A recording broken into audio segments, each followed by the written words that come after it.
Welcome to this episode of Under the Hood. We're just talking about bad investments and explain to Robert what a nightclub really is in Ireland, not in the Netherlands. Robert, when are you taking us over to the Netherlands? We can do it either in the Netherlands, but that's like where I live. But you're cordially invited to our factory to have a tour and do a live experience tour of how we manufacture what we do, and our workshop and the test case and engineers, and how an idea actually comes to an actual product. Of course, there's a nightclub as well. Huh? Here we go. No, so. Oh shit. Oops. Jesus. Oh God, here we go, lads. Tonight, what we're going to chat about: bad investments, good investments. Good investments, bad investments, I think, yeah. Yeah, we're talking about nightclubs and It bars almost there and sound- things like that. So It almost sounds like a soap. yeah. The soap of our life. But it's a big one, big bad investment. Yeah. Right, I'm going to kick off on this one. And we were down on Wednesday night this week. Johnny and Robert and Guys Express Spares held a demonstration night in Keighlin Motors in Finglas. And one of the things that Robert had mentioned is torquing spark plugs. Yeah. So tell me more about that. The TSI. Yeah. Well, the whole thing with torque is that every nut and bolt has a torque. But what I've encountered a few times over the years is that if you over torque, so you manually torque either a spark plug or a glow plug, you automatically over torque it, because it's only set to like between 7 and 23 Newton meters or newtons. That is actually the max. So what can actually happen if you over torque a spark plug, and this has happened to TSI engines at Volkswagen, that you actually the spark plug has a certain heat exchange with the cylinder head of the car, and if you over torque it, it can't get rid of its heat, and it makes the spark plug blow up or lose vital components and can cause engine failure. Yeah. So not torquing spark plugs and not torquing glow plugs and any kind of vital nut or bolt on a car could lead to serious engine failure. Loward loved this. Yeah. Oh, he loves talks. He's talk. If you ever want to know a talk setting for Land Rover, just ring Larpoo. And he knows them by heart. Oh, yeah. Man's But- unbelievable. But that says something about the level of quality. Now, we can't know everything. We can't know every single detail. It's just too much information. But if you're talking vital components, being educated by engine failure on your customer's car is quite an expensive way to learn how to use a torque wrench and how to do things. And how we came to that subject was actually that you can use a torque wrench, if you have the proper one, to actually prevent shit from breaking. Yeah. Like we did with the glow plugs. Oh, sorry. Like we did with the glow plugs. So you can actually, if you have a torque tool that can go left and right, then you can actually set it to the preset torque, preventing from breaking the glow plug while you're extracting it. Yeah, that was one of the things you demonstrated was with that torque wrench. Once you didn't over-pressurize the plug on the way out, you could safely remove it, because a lot of the times when you're taking glow plugs out that are seized, and look, we all know it. We've all done it. And you're sitting there, and surely they've done it. Yeah, no, we'll not put it anymore. But when, as you say, if you've got the correct settings, you know exactly how much pressure you can put on it. Yeah, well, here's the trick. So you have a torque wrench with a mushroom head, as we call it. So standard, it's right way operation, right thread. But in order to loosen, you need to go left. So an M8 glow plug breaks above 40 Newton meters. So set it to 40 Newton meters, and then exchange the swivel head, put it upside down, so the tool is upside down, and then the tool actually works in a reverse direction. So the moment you hit that click, you know you're at 40 Newton meters, then you know to stop, so you can prevent the glow plug from breaking. Now the M10s are a little bit stronger, and it's not an exact science, because the thickness of the actual glow plug also tells you a lot about the strength. But in general, M10 is 50 Newton meters and M8 is 40 Newton meters. And you can do that with a standard 40 to 200. Now Titan, you need a small torque range. Between 10 and 50 Newton meters. You can actually go down on the scale as well, because the indication tells you it's now at 44 Newton meters. That's what the 4 stands for. Or 34 actually, because we're below 40. So that's actually the scale that tells you, and then the mushroom head tells you I can go left as well. So this is how you can prevent shit from breaking. Yeah, and again, I think it's a great, it's yet again, just explain to customers that doing it right, you just don't go in and go and hope for the best. You know, to do these jobs right, it takes time. So I'm going to chalk this down to good investment. We have a few of them, so right, we're happy with that. That's a good investment. You have any good investments? Good investments. I would quick returns is kind of what I like. Do you know what I mean? Like when you get Yeah, you would say good. Yes, that's another. Like so if you buy a machine, what's the quickest? Like for the emissions tester in my place, I think it was 7 or 8 grand back 10 years ago. That's probably still hasn't paid for itself.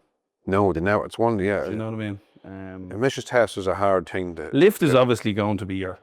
A lift is bread and butter. It's bread and butter stuff. But in terms of outlet, like kind of specialist tools, in terms of a brake fluid change machine, we've the BG one, and that's quite good. Yeah. To be fair, wheel alignment is obviously it's a very expensive outlay, but again, it's bread and butter. You need it. AC machine. AC, Yeah, we have have both AC, types. Yeah, and the 134A is that was a great tool for us.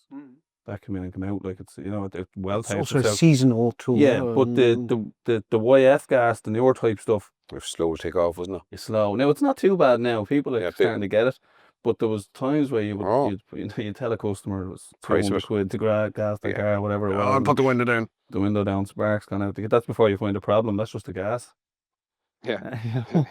Yeah. It's just the cost of the gas. It's not. It's not garage owners being mean. Did you also start noticing that those prices actually fluctuate? And Well, you have to 1, 2, watch. 3 That's a big thing YF, actually to yeah. watch because the 134A now is going right up, and whereas the YF gas is not as I think that's cheaper than it was. I haven't looked at it.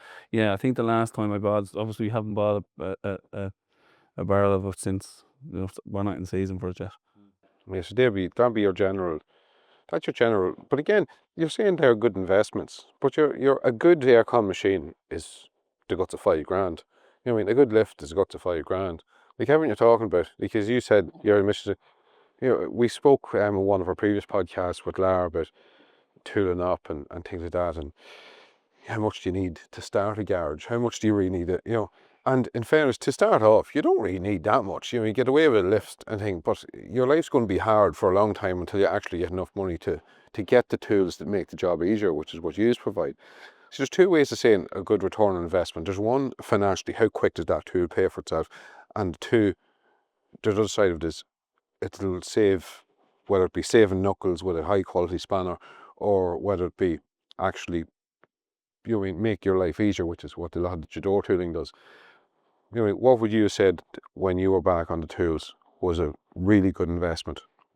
Like one of the points you mentioned there, like the spanners, sockets and spanners, when you're doing a job and one of them snap or break, and your hand is, as we talked about earlier, without your hands, you can't. Yeah. You learn very quickly that you want a decent quality. Yeah, high quality. That's the Yeah. It does, yeah, that's fair to say. It's like a carpenter buying a drill in Temu. In Temu, yeah, for what art, you know what I mean? I was going to say little bit. I don't want to knock it because they actually are. Some of the stuff is great, but you wouldn't if you're belting. It's great for DIY stuff. Yeah. But you wouldn't go and buy one for if you're on a building site, knocking studs together all day. Like it just wouldn't. We made a point at the show the other night. For lads going out on their own, or a fella that might be out a couple of years, like see that tool chest, and you know we've obviously talked about the cost of it. and it's not cheap. It'd be fair to say, long term, I can see the benefit. I can see where it would be cheap, but the initial outlay. Yeah, Yeah, no, but you it's can, a lot of money. as you It's mentioned, not expensive. yeah, It's a lot of money. It's a lot Yeah. of money. But if you were in a position to go at it, like if I was doing it all again, I wouldn't waste my time with a lot of the stuff that I have on the shelf. Or just buy that. Yeah. Because you're building it. It's the downtime. You get a yoke in and you don't have the tool for it. Yeah. You know, and then it's on the ramp, and then you're messing the customer around, and then you get a tool it's very hard to beat the quality of that stuff. You know, and I'm not just saying that because you're here. It's a savage product, like.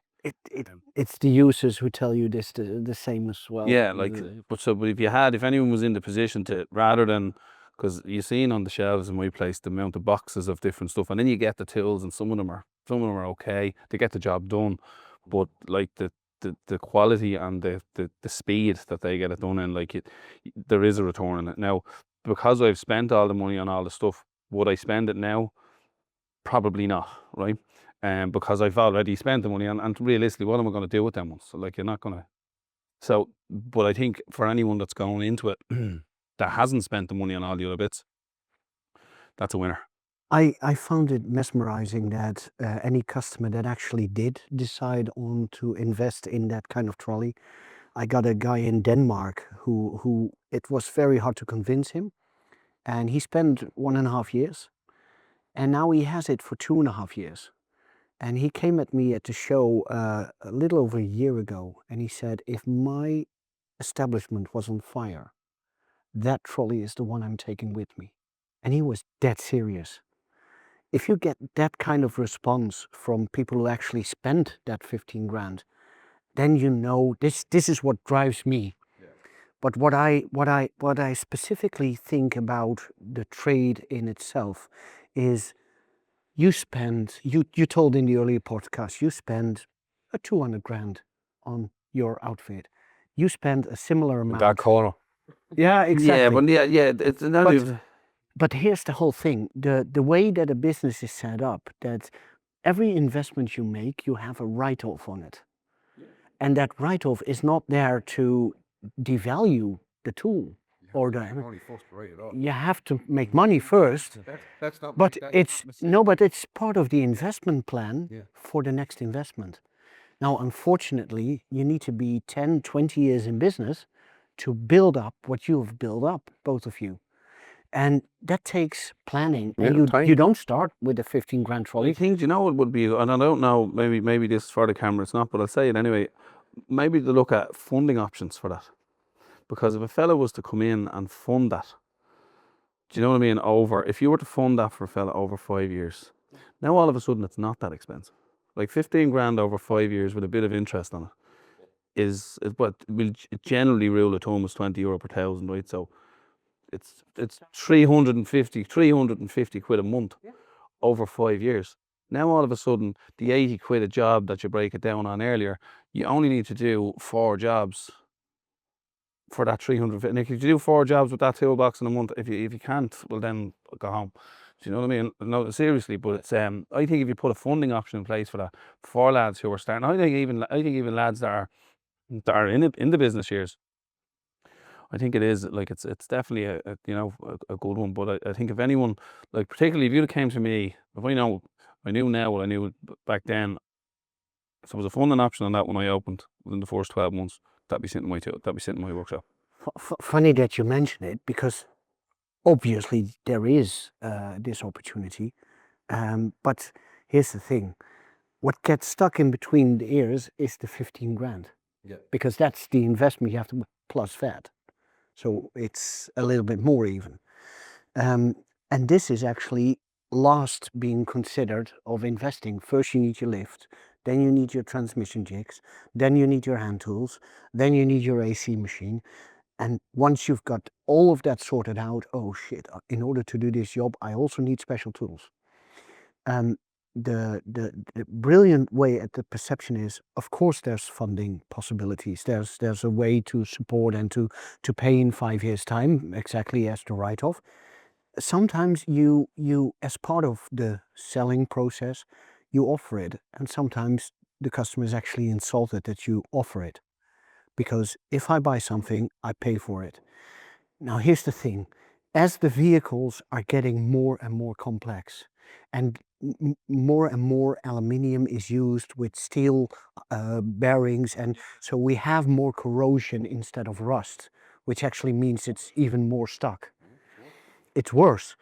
And the main thing we should be looking at when making a good or a bad investment is the amount of time I spend on any particular job, any particular outcome. So what many entrepreneurs, and this is completely off topic, but don't even know that just to make an invoice for a customer and all the paperwork that goes with an invoice, you're already at around 40 euros, because you have to take in the customer, you have to take the details, you have to have the software. And so everything combined, just one invoice is already 40 euros. Now, if you Customers don't realise that. but this is where like banks and insurance companies, the ones who actually make a lot of money, they have thought about this. And they calculate it into their system. Okay, this is also why the standard operating time on specific jobs are invented to understand. Now, where do we go wrong? Is the moment we think of a new vehicle and we say it's 1.5 hours work, and you get a 10-year-old which has been standing outside in the rain and in the dust and in the mist and in the cold and in the heat, and it's rusted and corroded, etc. Then it's no longer 1.5 hours. Yeah. But I think coming back to the good investment, bad investment thing, like, but them shows that you're doing the demo events are great. I think that needs to be put in lads' faces. Do you know what I mean? And marketed right, that you can save, because you will. There's no doubt in my mind. If I had that in the workshop at the start, But I don't think you the, see it. the hours that I don't think you see it at the start, because I think we all start off, and you're looking at, you know what I mean, like I have a snap-on toolbox here. That's 35,000 euros empty, right, with no tools in it. If you had told Sean McKeown in 2015 when he moved in here that he was going to have that, Not in 1,000 years. I'd get the boys would rock off at the door with the tube in the back, the tools would be there, and you get your pair and puller sets for 100 quid. That'll do me the whole lot, and then you go How to many pull of it. them did you break? Exactly. And how much This ram split time? And how much ram time did you lose when it does break? And You know? but try telling the young But mechanic. this is what I'm saying. If it was to be marketed right, and I think obviously us sitting on camera talking about it, and look, whether people listen to us or not is another thing. But definitely the demo events are savage, and I just think that it is a winner. Like, and Well, here's the thing. There's we counted them yesterday. There's 9 now in Ireland. 9 of them, and I call those the early adopters. In the Netherlands, I've been at it for 10 years. I have over 150. But that also means I have 150 garages who actually give me the feedback that I need. Now, are you going to work another 5 years, 10 years, or only 2? Are you going to retire in 2 years? definitely not. Not. Are you going to retire in 5 years? Are you giving me the sales pitch again? I Tell you am. what to do, right? 15 grand it is now, right? What time's it? We get him down to the restaurant now and get the wine into him. We see if we can get it on for in about an hour. Well, on that note, before we start pouring the wine into Robert, I'd like to hop across into another demonstration that Robert and Johnny kindly did for us on, again, these tools that, as you said, with more modern cars and modern technology and the advances in them, you can't do jobs the way you used to do. End of story, it's gone. You have to change. If you want to stay current and you want to stay State of the art. well, if you want to be a mechanic and continue, you do need certain tools. So we're going to hop across now to another demonstration the guys give us, this time on changing, which is something that we historically would have thought was a pretty simple thing to do. But now, as technology has evolved and actually they've gone, our friends, the engineers, they've complicated the life out of everything.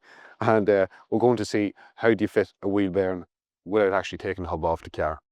Good afternoon, everyone. Welcome to this episode of Under the Hood. This is our how-to section, joined again today by Robert van der Meer and Johnny from Express Spares. Robert, all the way from Jador Tunes, Germany, via Amsterdam. I'm so happy that I take the Germans' money and spend it elsewhere, Yeah. like with you guys. Yeah. This is it. We got to get more to Ireland. Today we are powered by Lemsa, because we're dosed here. I'm trying to stand away from the guys. Johnny, thanks for bringing this display up to me. Thanks very much. I know you'll leave them here behind you today. This is the famous €15,000 trolley that we all speak of. Tell us a wee bit more quickly about the trolley before we move on to what we're actually going to do. The trolley is based on doing work on the undercarriage, so bushings, ball joints, seized drive shafts, 3 types of bearings, so generation 1, 2 and 3, and replacing ball joints as well, and all based in a kit that's basically everything you need to do 90% of the work on cars. Yeah, so 90% of the awkward drivetrain work you'll see coming into your door, there's a tool in this box to fit it. And then, but I know, Robert, you spoke the other night about you're going to change something a wee bit to suit different people. Well, here's the thing. We actually have 3 different types. So we took the most, I wouldn't say expensive, the most valued one, because the more you can do with these tools, the better your return on investment is. Yeah. So spending 15 grand on a trolley looks like hell no. But if you break it down into 5 years' time, and you can use it 80 times a year, the cost of each job is actually €40. If you have a cost, you know what to charge your customer for the use of OEM tools. Special too, right? Exactly. So that breaks it down. But what is the mesmerizing thing about it is that your return is actually in your time saving. So you save, on average, you save 1 hour on that job. So that's 80 hours a year, letting the tools do the work, and you are the operator. So there's a responsibility as well to get to learn, and this is why John is an expert. He can help you out, sort out, okay, what's the added value here? Yeah. And yeah, so we have the basic trolley for passenger cars. Then we have a spring compressor one, which covers all of the spring compression, what's the word I'm looking for? Concept? Strut compressor. Strut compressor, yeah. Strut compressor. No, the I told you it's not going to wash. No, exactly. The competency of spring compression, so it's not just the strut compressor, but it's also the pre-compressor to take out, to stuffer, to take out McPherson's, and then the inner compressor, and all of which is involved in that. And then we actually have a truck version as well. So there's a couple of them in Ireland already, but we also have this for HEV, for 24-volt mechanics. Yeah, hub pullers. Johnny, sorry, just a quick thing. Can you just run over and grab that strut pre-compressor? Just sit it up there for 2 seconds, just while it's here, and let's move. Because we had the BMW 3 Series here during the week, E90, very popular model. Anyone to change the springs in them will know you generally have to take the whole hub out to try and not damage the wing. Yeah. But this pre-compressor brings your strut down enough to actually allow you to take it out without stripping the whole hub. Exactly. Yeah. The only thing you need to loosen is the stabilizer. Yeah, that's it. And then clamp it down. And no brakes, no axle, no hub, nothing. No damage to the wing. No damage, but also in a safe way. Some of them try to push it here, but then you can actually push the whole car off the lift. Yep. And this is just a safe way of pre-compressing it, so you have the room to take it out here. Johnny, you're going to give us a demonstration today on wheel bearing pulling. Yep. What are you going to do that's different than what we normally do with our 40-ton presses? And tell us the benefits of what you're going to do, how you're going to do it, and how it's going to make our lives easier. Okay, the benefits of using the door tools for it is that you don't have to take it off the car. If you take off the ball joint and pull out the drive shaft, you can do it in place. So you're not bringing it to your press. So I don't need a press. Not for this particular job. No, yeah. So that's one of the things when you find when you're putting the tool or the hub into a press is when you're trying to get the bearing out, you need you need something flat, a nice flat spot. You're trying to balance the thing to push down straight. You have to push straight. Yeah. I know one of the points you make on you'll see it in a while when you're pulling, you pull the bearing out straight. So when we're pushing the bearings out on the press, it's very difficult to get all these uneven surfaces. Yes, they're trying to nice get it and level. leveled. Yeah. So you're eliminating a lot of time of having to strip the hub out. which also involves taking off the spring, the strut, and everything Yeah. else. And we're going straight on to just popping the bearing out.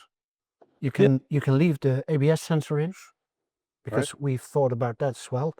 You can leave the brake assembly, hand brakes on the back. You can leave all of that in. Yeah. We actually have outfitted the universal puller with special legs as well.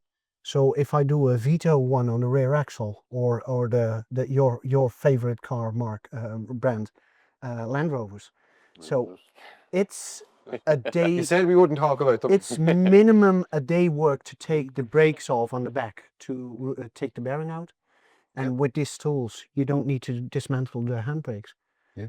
So, but straight away, we're talking about, right? And so I just want to bounce back really quickly to the 15 grand cost of the box.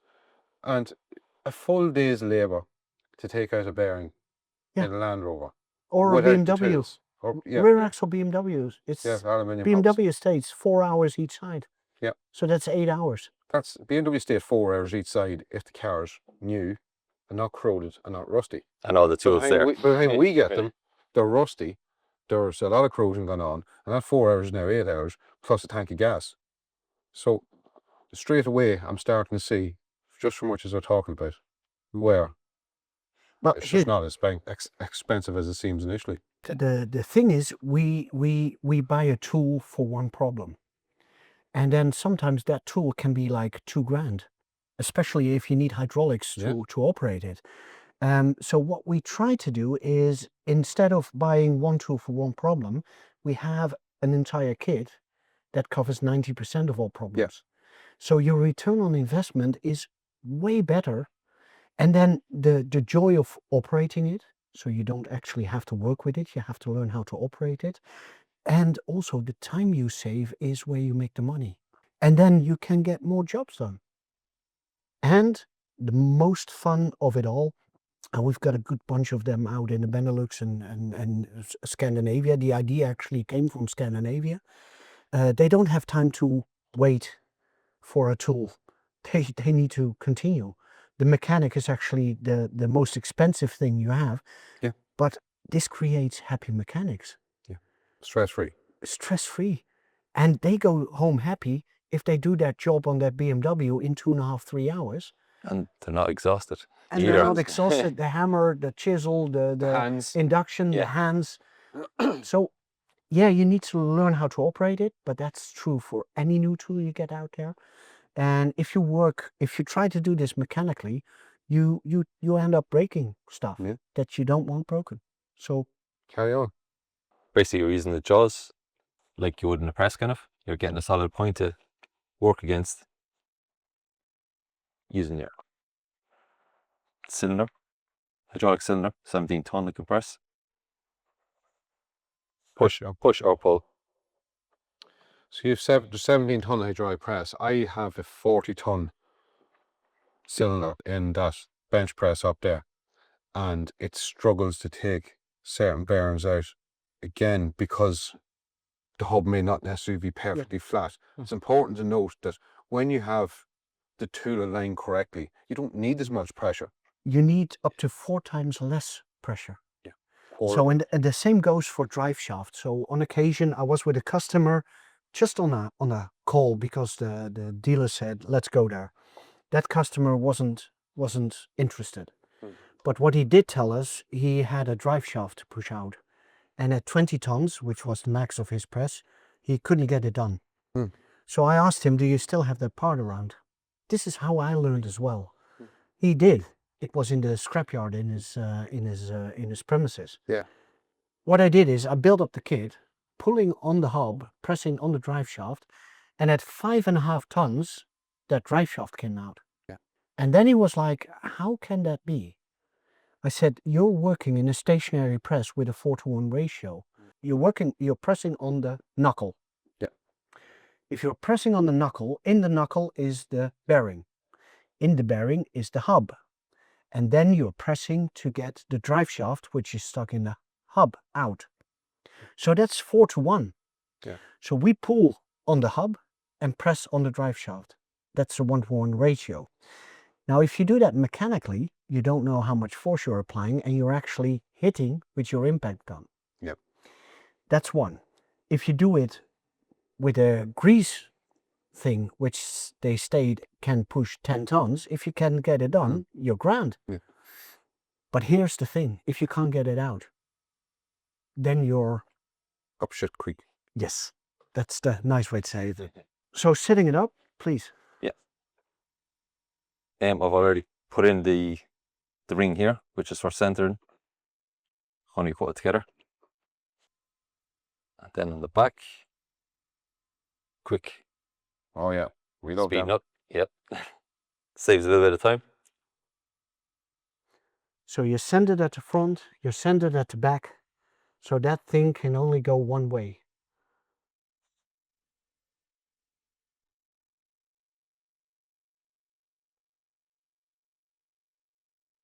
So once it's connected, you start pumping, and I always recommend a hand pump. Why? Because it gives you a sense of what you are doing. If it's coming out. Gotcha.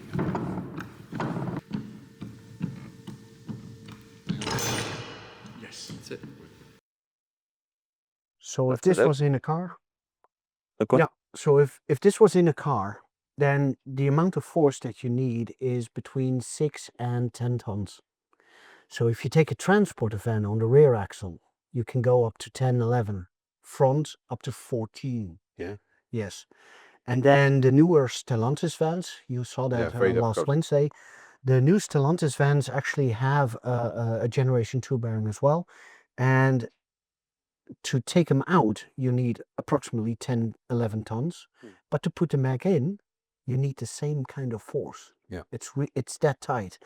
Now, and the way that we do it is we leave no marks. So we don't stress, we don't work with bolts. You're not damaging hubs, you're not damaging the axle, you're not damaging any part. We try to Fair. not damage the mechanic, and we try not to damage any parts that needn't be replaced. So what's next, Johnny? So disassembly is done with the universal puller. Unfortunately for assembly, there's 11 common generations.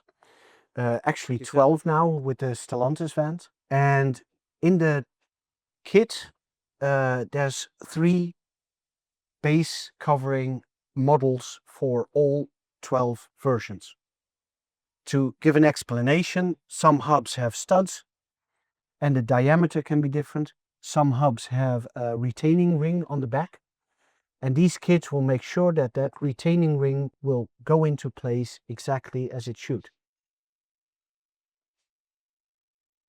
So that one we'll take away because we don't need it anymore. One of the main things to remember is that little ring in there. Because when we're building it back up from the back of it, we use the guide to guide it from the back. So when you're normally pressing it in and the bearing doesn't go straight, Yes. the guide lines it up from the back as well as the front. I have you. You're going in straight the whole way through. Yeah. Yeah.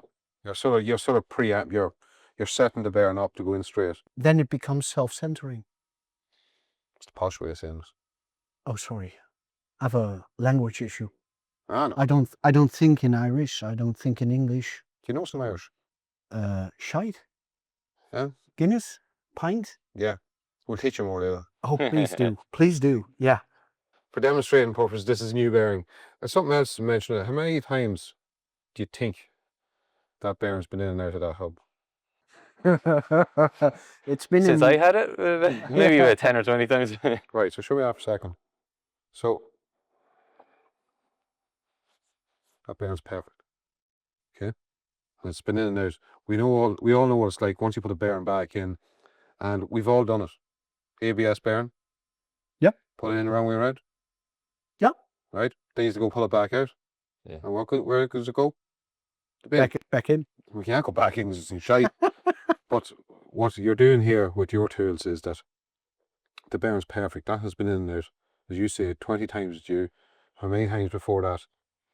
But and that bearing's still serviceable. What I find the most important thing is that we need to realize the 3 different type of bearings that you actually have. So a Gen 1 is actually a hub and a bearing. Yeah. This is a Gen 2. Yeah. The problem is that the hub is actually the interior of the bearing. So I can't press on the hub, on the bearings, in order to put it back in. I need to transfer the force from pushing here to pushing on the outside of the bearing. And then the Gen 3 bearings, those are the ones with the ears which are bolted on the back. And they can be really stuck as well. So the puller is for those ones, and that's actually all you need. So putting it back together, you need to transfer the power. There you go. Please. Carry on. You need to transfer the power from the inner bearing, which is the hub. So with these clips here, Johnny, we're not actually going to put any pressure in here whatsoever. No. We're going to Transfer the pressure. These plates here are transferring your pressure to the outer shell of the bearing. Yes. Oh. And they have a slot in them there, so you can see the stud. That's where it goes into. I see, right, yeah. So you're not doing any damage either. You nearly think I knew what I was talking about. Well, for anybody who does this job without the tools, we often forget that you need a tool for it, and we only act when there's an issue or a problem, or we see something which we do not recognize. And that's why we do this. We try to share the knowledge, the ideas, the ease. I think that is the most amazing thing about it. It makes it so incredibly easy. So that's it assembled. That powers. Then guide it from the back. And it's not going to do any damage to the ABS either on that one. So I know for different hubs, different applications, you have different plates. Different sizes and yeah. This is just an award-winning thing. This is a... You love that. I see the response of anybody who works in a mechanical way, and they're like, yeah, that's golden, because it doesn't give me RSI, or if the spindle isn't oil bath rolled, then you might hurt yourself because of the chips. So we actually oil bath roll the thread into these spindles. Say that fast. Oil bath roll. And that means that you can hold them and you can rotate your hand and... Don't get cut. Exactly. Now the interesting bit is you tighten it and then look at how this bearing is actually going in. Return to sender.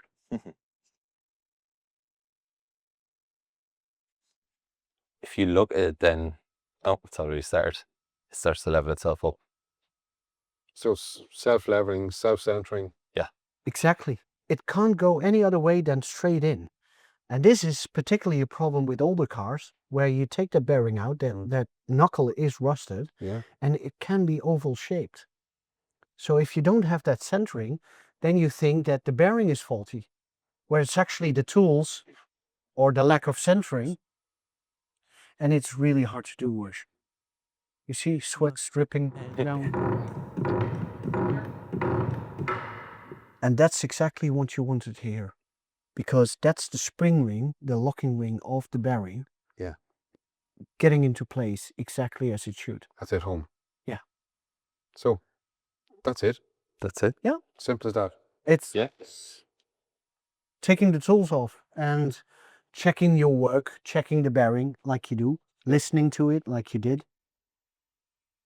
But again, it's just to remember, we're doing it here on a bench, but for all intents and purposes, this, you can imagine, this is still on the car. This is on the car. There's no reassembling there.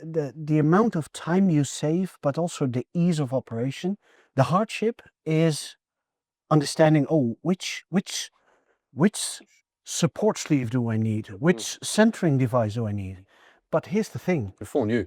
You've got 4 of them. You just stick them in the hub, and the one that fits best, that's your centering. So the moment you figure that out, you understand that it's actually a Lego box. Yeah. But then for mechanics. We all love Lego. We do.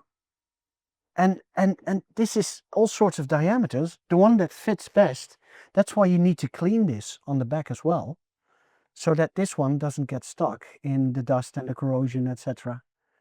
You only do that once. And yes, I am the fool that did it as well. I forgot to clean it, and mine was stuck on the back, and I spent 3/4 of an hour getting it out because I didn't clean properly. That's a lesson learned. Yeah. And Don't do it again. That's what we're trying to pay forward.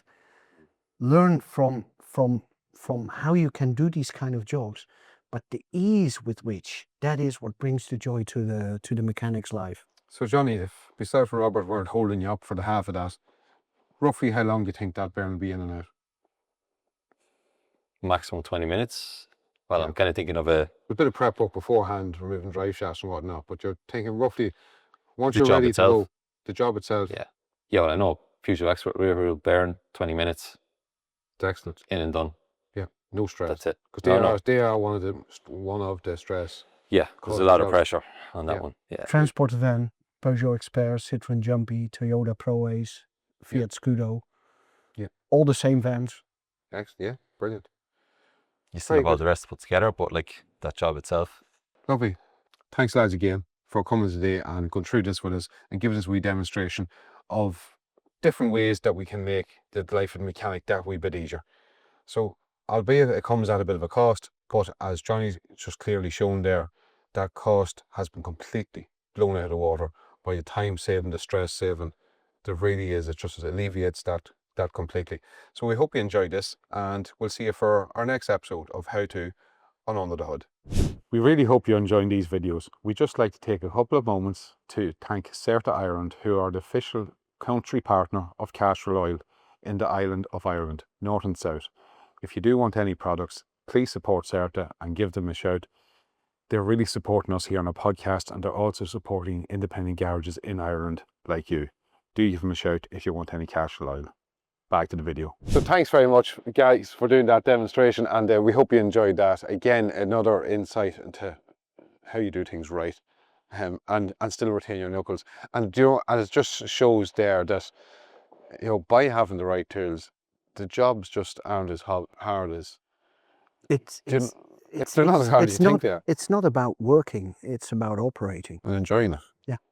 Johnny, you have a point to make there. Yeah, just circling back to what we were talking about. Like when you're younger, you think you're hard as nails and you can do any job with any amount of force or whatever, like you'll be wrecked at the end of the day, like, but you'll still give it your all. But like what I've seen with these tools is you go in, you can do a job in 20 minutes and someone spent 4 hours or a day and they're just like, you're kidding me. Yeah. That's all you need to do. Yeah, we don't one of them Don't bearings unaware of your tool. I was a while back now, but the same thing. Like it was thankfully that the new bearing comes with the hole in it. Yeah. Because after that I'd nowhere to go. Get the sledge out. No, but There was a gentleman on the evening Wednesday as well, and he said both my shoulders are completely wrecked. I have a hearing aid. And I just don't have fun anymore with my work, and I have to continue another 12 years. If you're that physically worn, and now we need to take care of our health, we need to do daily exercise and everything. But in the end, if we start destroying ourselves, then that does something to our mental health as well. And if we want to stay healthy, the same way that you take a responsible employee courtesy of understanding their work-life balance, this is exactly the same thing. The moment we want to take a bigger hammer, we should think, is there another way? Yeah. So one of the things we started off last September, we started talking about the work-life balance and things like that and trying to make things better for employees. The first tier, or the first stepping stone to it for us, was the working time. How long they spend at work, how can we give these people more time at home with their families? when I started off my own. I hadn't even met Debbie at this stage. I didn't, you know what I mean? You still do it sometimes, Dave. I mean, the hours you put in are phenomenal. You sleep about 4 or 5 hours a night, and we'll walk around the clock. And I find as I get older, and my kids are getting older, you don't want. I see now where people are coming from, that they want this work-life balance. I didn't see it before, but now I do. And I say, right, well, look, it's not fair me to turn around and see this and not offer it. We've made a change with working hours. You've done the same thing. It's working great for us, and it's starting to attract staff too. But the next stepping stone we're going to be coming to is, and something that we and myself and Debbie spoke about, when I started doing this back when I was 15, serving my time with Nissan, I enjoyed it. I look forward to going to work. I actually enjoyed going to work. And all of last year, no, I didn't enjoy going to work, because I think since COVID, there was a lot of things. There was so many different elements to it. There was, you know, what's customer like? You're going to be doing your best today. The customer's going to be whinging no matter what you do. Not all of them, but again, it's back to what you say. You tend to focus on the one negative one instead of looking at all the good ones. So what we need to do is start looking at all the good ones. Start looking at all the things you should be grateful for. Look at all the good sides of it. But now, say our next tier, our next step is, how can we create an environment in the workplace where people actually want to go to work? And that's, now we're still working how we're going to do it, but we know one of the ways we want to do it is to have the likes of the tooling. We already have the EV kit here, but we bought, I think we pretty much took that as soon as it landed. That was at one of the shows, and they said, well, I need that, because I want to make sure that if we do work on EVs, whether we do or whether we don't, I want to make sure my staff are safe. I want the kit, I want the tooling, so if they do what, there's nothing to worry about. The diagnostic equipment, we've a complete plethora of diagnostic equipment that makes the job easier. We've subscriptions to different ways of helping the mechanic or the technicians, that when you come across fault codes, right, put the fault codes in here, let's have a look, let's break it down. Let's not sit here pulling your hair out going, where's this at? And again, I have to be careful now, because I'm going to end up talking myself into one of them bloody boxes, right? So it's, you know, it's the whole thing you're trying to get. And as we're talking about this from experienced, you call us entrepreneurs, you call us garage men, call us what we want. The bottom line is we're all mechanics. And we're in it for the love of the. We just need to bring the love back to it. But for anyone that is going out on their own, I think it's very important that you listen to the likes of us, whinging and moaning, and because you don't want to get to a point where you don't enjoy the job anymore. So I think this rolls back again to the start what we spoke about a while ago. Good investment, bad investment. Bad investment, yeah. There's nothing worse than making a bad investment, because it sits there, it costs you money, and it's money you could have put into something else to make your life easier. Yeah, most of the stuff, like all of the stuff you have here though, there's certain tools that will have paid for themselves far quicker than others. And the same in any workshop. So But some of them, you've seen the stuff I don't. We go around every Christmas. When we finish up with Christmas, when the doors are closed, place is all cleaned up, spotless, I will get the big wheelie bin and I will walk around, and anything we didn't put our hand on in 12 months. Now, if it's an expensive tool, no, it stays. But if it's a cheapy tool, if it's something that just lay there because you thought you might use it again, anything we did not, as a rule, if we didn't touch it in 12 months, it goes in the bin. You'd want to see the amount of tool, and we threw it last year. Obsolete cars that don't come in anymore. People say, I'll put it off on eBay. Time. I'm a big advocate of time is money. We don't have it. So, excuse me, but by being smarter with our spending, I think we would have. But I think that coming back to what I said earlier with that box. You can't look at the box anymore.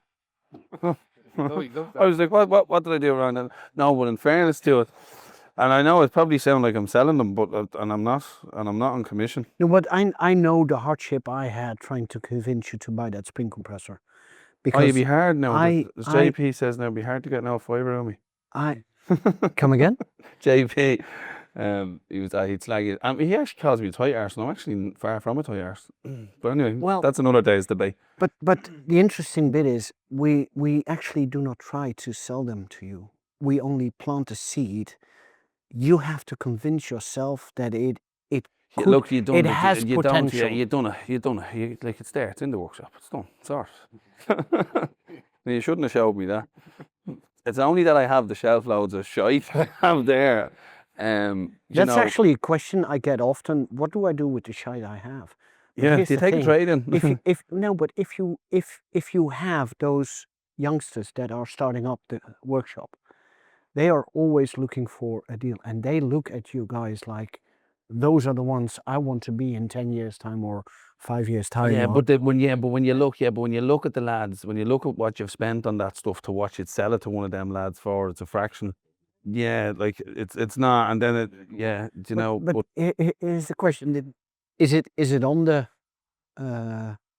assets of the company? of course it would be. It'd be well, it'd be long gone. Well, it'd probably be. Well, some of it depends. But there'd be like there's bearing pullers there and there's stuff that you would have €1,200 you'd spend on certain some of the tools, you know. Exactly. But I just think that anyone, if you're going out and you want to be sensible with your time and money, definitely look at that machine. I can't have an opinion on it because I'm biased. I have a bias. The brilliant thing about it is I've got 70-year-old shop owners buying it. I've got 25-year-olds putting up finance for it because they understand, and everything in between. I've got shops that have 25 mechanics who work it, we've got solo people that work alone. We're going to finish this up, right? Because we're hitting a time mark. But I want you to tell the story of the ploughing championship. Oh, you mean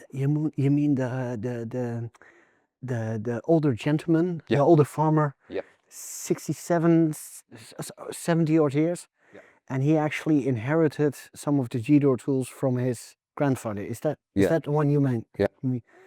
Yeah. He saw the G-door tools and he recognized that the kit he got inherited from his grandfather, who bought it in the 1950s, 57, 58.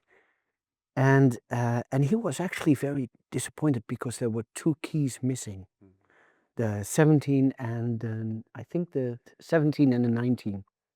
And then we asked him to send us a picture of the keys that he had because he doesn't know which one. And as it turned out, it was the 1B version, which meant that we still produce it exactly the same way we did back in the 50s. And we were able to outfit him with 2 brand new ones. Did you charge him for them? Of course we did. Sorry. Here's the thing, We gotta pay for quality. we say tool for life. If he would have showcased us that they actually wore and tore out of reasonable things, we would have given them to him, because that's why we say tools for life, because they last a lifetime. Unfortunately, on occasion, it doesn't cover when you lose them. you lose them, or you break them, or you cut them in half and you create something new out of that. Yeah, that happens. Not the G-door ones though. No, the cheapy No. ones. Come here. And on that, again, lads, thanks so much for your time. I really appreciate it. And Thank you, yeah. Keith, you have all travelled far and wide to come here to Dundalk to help us record these today. We hope you've enjoyed that. We hope you took something from it. And as always, thanks again. Good night.